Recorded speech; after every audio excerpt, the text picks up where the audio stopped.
ಓಂ ಗುರುಭ್ಯೋ ನಮಃ. ಓಂ ರಾಘವೇಂದ್ರಾಯ ನಮಃ. ಶ್ರೀ ಗುರು ರಾಘವೇಂದ್ರ ಸ್ವಾಮಿ ಜ್ಯೋತಿಷ್ಯಾಲಯಕ್ಕೆ ಸ್ವಾಗತ. ನಾನು ಪಂಡಿತ್ ರಾಘವೇಂದ್ರ ಜೋಶಿ ಮಾಡುವ ನಮಸ್ಕಾರಗಳು. ಇವತ್ತಿನ ಒಂದು ವಿಡಿಯೋದಲ್ಲಿ ಹೇಳುವುದೇನೆಂದರೆ, ಮಿಥುನ ರಾಶಿ ದೀಪಾವಳಿ ಆದ ನಂತರ ನವೆಂಬರ್ ತಿಂಗಳಲ್ಲಿ ಮಿಥುನ ರಾಶಿಯವರಿಗೆ ಯಾವ ರೀತಿ ಭವಿಷ್ಯ ಇದೆ ಎಂದು ನಾನು ತಿಳಿಸಿಕೊಡುತ್ತಿದ್ದೇನೆ. ಈ ತಿಳಿಯಬೇಕೆಂದರೆ ಈ ವಿಡಿಯೋನ ಒಮ್ಮೆ ಲೈಕ್ ಮಾಡಿ, ಸಬ್ಸ್ಕ್ರೈಬ್ ಮಾಡಿ. ಮೊದಲಿಗೆ ನಾವು ಉದ್ಯೋಗ ಬಗ್ಗೆ ಮತ್ತೆ ವ್ಯವಹಾರ ಬಗ್ಗೆ ತಿಳಿಯಬೇಕೆಂದರೆ, ಉದ್ಯೋಗದಲ್ಲಿ ವಿದೇಶದಲ್ಲಿ ಪಯಣ ಆಗೋದು ಚಾನ್ಸಸ್ ಬಹಳ ಇರುತ್ತೆ, ಮತ್ತೆ ಗೌರ್ಮೆಂಟ್ ಜಾಬ್ ಆಗೋ ಸಾಧ್ಯತೆಗಳು ಬಹಳ ಇರುತ್ತೆ.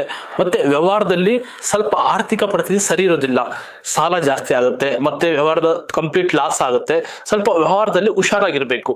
ಉದ್ಯೋಗದಲ್ಲಿ ಏನ್ ತೊಂದರೆ ಇಲ್ಲ, ವ್ಯವಹಾರದಲ್ಲಿ ಸ್ವಲ್ಪ ಹುಷಾರಾಗಿರಿ.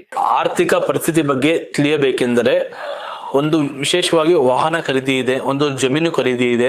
ಏನೇ ಒಂದು ಖರೀದಿ ಮಾಡ್ಬೇಕಾದ್ರೆ ಸ್ವಲ್ಪ ಯೋಚನೆ ಮಾಡಿ ಖರೀದಿ ಮಾಡಿ. ಮತ್ತೆ ವಾಹನದಲ್ಲಿ ಹುಷಾರಾಗಿರಿ. ಸಣ್ಣ ಪುಟ್ಟ ವಿಚಾರದಲ್ಲಿ ಆಕ್ಸಿಡೆಂಟ್ ಆಗೋದು, ಏನಾದ್ರು ತೊಂದರೆ ಆಗೋದು, ಸ್ವಲ್ಪ ಜಾಗೃತವಾಗಿರಿ ವಾಹನದಲ್ಲಿ. ಮತ್ತೆ ಆಸ್ತಿ ವಿಷಯದಲ್ಲಿ ಸ್ವಲ್ಪ ಹುಷಾರಾಗಿರಿ. ಪ್ರೀತಿ ಪ್ರೇಮದ ಬಗ್ಗೆ ತಿಳಿಯುವುದಾದರೆ, ತುಂಬಾ ದಿನದಿಂದ ಇಷ್ಟಪಟ್ಟಿರ್ತೀರ ಅಂತ ವ್ಯಕ್ತಿಗಳು ದೂರ ಆಗಿದ್ದಾರೆ, ಪ್ರೀತಿಯಲ್ಲಿ ಹತ್ರ ಆಗೋ ಸಾಧ್ಯತೆಗಳು ಬಹಳ ಇರ್ತದೆ. ಮತ್ತೆ ಗಂಡ ಹೆಂಡತಿ ಸಂಬಂಧದಲ್ಲಿ ಕುಟುಂಬ ಕಲಹಗಳು, ಯಾರ್ದೋ ಮೂರನೇ ವ್ಯಕ್ತಿ ಮಾತು ಕೇಳಿಕೊಂಡು ಸಣ್ಣ ಪುಟ್ಟ ವಿಚಾರದಲ್ಲಿ ಮನಸ್ತಾಪಗಳು, ಕಲಹಗಳು ತುಂಬಾನೇ ಆಗ್ತಾ ಇರ್ತವೆ. ಸ್ವಲ್ಪ ಗಂಡ ಹೆಂಡತಿ ಹುಷಾರಾಗಿರ್ಬೇಕು. ಪ್ರೀತಿಯಲ್ಲಿ ಏನ್ ತೊಂದರೆ ಇಲ್ಲ, ಒಳ್ಳೆ ರೀತಿಯಲ್ಲಿ ಇದೆ. ಕುಟುಂಬದ ಬಗ್ಗೆ ನೋಡುವುದಾದರೆ, ತುಂಬಾ ದಿನದಿಂದ ಅಣ್ಣ ತಮ್ಮಂದಿರು ಒಟ್ಟಿಗೆ ಸಂಸಾರದಲ್ಲಿ ಚೆನ್ನಾಗಿರ್ತೀರ. ಸಡನ್ಲಿ ಏನಾಗುತ್ತಂದ್ರೆ, ಯಾರ್ದೋ ಮೂರನೇ ವ್ಯಕ್ತಿ ಮಾತು ಕೇಳ್ಬಿಟ್ಟು ಅಣ್ಣ ತಮ್ಮಂದಿರು ಜಗಳ ಆಗೋದು, ಭೇದ ಭಾವ ಆಗೋದು, ಆಸ್ತಿ ವಿಚಾರವಾಗಿ ಜಗಳ ಆಗೋದು ಬಹಳ ಆಗ್ತಾ ಇದೆ. ನವೆಂಬರ್ ತಿಂಗಳು ಆದ ನಂತರ ಅವರಿಗೆ ಆರ್ಥಿಕ ಪರಿಸ್ಥಿತಿ ತುಂಬಾ ಚೆನ್ನಾಗಿರುತ್ತೆ, ಮನೆಯಲ್ಲಿ ಒಡನಾಟ ಚೆನ್ನಾಗಿರುತ್ತೆ. ಆರೋಗ್ಯದ ಬಗ್ಗೆ ತಿಳಿಯುವುದಾದರೆ, ಅತಿ ಪಯಣ ಮಾಡಬಾರ್ದು, ದೂರ ಎಲ್ಲೂ ಹೋಗ್ಬಾರ್ದು. ಮತ್ತೆ ಟ್ರಾವೆಲ್ ಅನ್ನೋದು ಸ್ವಲ್ಪ ಕಮ್ಮಿ ಮಾಡಬೇಕು.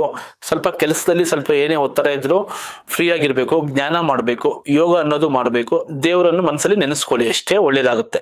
ಈ ಒಂದು ರಾಶಿಯವರಿಗೆ ಪರಿಹಾರ ಮಾರ್ಗ ತಿಳಿಸುವುದಾದರೆ, ಒಂದು ವಿಷ್ಣುವಿನ ಮಂತ್ರ 11 ಬಾರಿ ಪಠನೆ ಮಾಡಿ, ಮತ್ತೆ ಲಕ್ಷ್ಮೀ ದೇವಿಗೆ ಕಮಲ ಹೂವನ್ನು ಅರ್ಪಿಸಿ, ಒಳ್ಳೇದಾಗುತ್ತೆ. ಒಟ್ಟಾರೆಯಾಗಿ ಮಿಥುನ ರಾಶಿಯವರು ತಾಳ್ಮೆಯಿಂದ ಸಮೃದ್ಧಿಯಿಂದ ಇರಬೇಕು. ಯಾವ ರೀತಿ ತೊಂದರೆ ಆಗಲ್ಲ, ಒಳ್ಳೆ ರೀತಿ ಭವಿಷ್ಯ ಇದೆ. ಇದಾಗಿತ್ತು ನವೆಂಬರ್ ತಿಂಗಳ ಮಿಥುನ ರಾಶಿಯವರ ಭವಿಷ್ಯ. ಮುಂದಿನ ರಾಶಿಯವರಿಗೆ ಮುಂದಿನ ವಿಡಿಯೋದಲ್ಲಿ ತಿಳಿಯೋಣ. ನಮಸ್ಕಾರ.